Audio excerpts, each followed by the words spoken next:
Et on est avec Catherine François, notre correspondante au Canada. Catherine, est-ce que ces élections mobilisent les Canadiens? A-t-on déjà des chiffres de la participation quelques heures après l'ouverture du scrutin?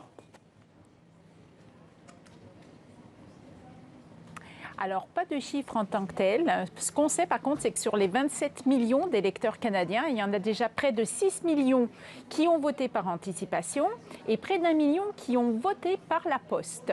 Donc, il semble y avoir de l'affluence aux bureaux de vote qui ont ouvert leurs portes ce matin. Le chef conservateur Erin O'Toole a voté. Le chef libéral Justin Trudeau est en train de voter actuellement.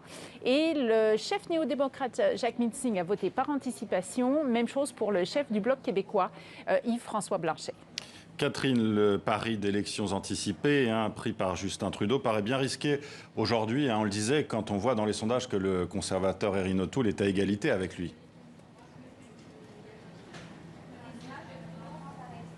Alors, un pari très risqué. Effectivement, Justin Trudeau était à la tête d'un gouvernement minoritaire depuis octobre 2019. Et quand il a déclenché ces élections cet été, son objectif, c'était non seulement de se faire réélire, mais aussi d'obtenir une majorité. Et la question qu'on se posait alors, c'est va-t-il réussir à obtenir cette majorité? Sauf que ça ne s'est pas passé comme ça.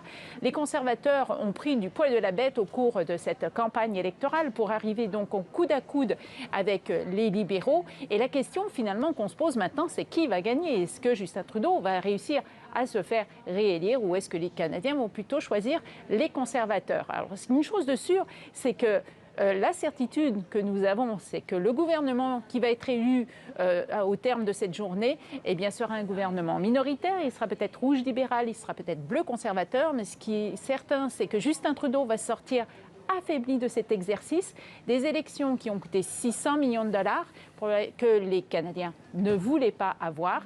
Et les Canadiens risquent de se réveiller demain matin en se disant « tout ça pour ça ».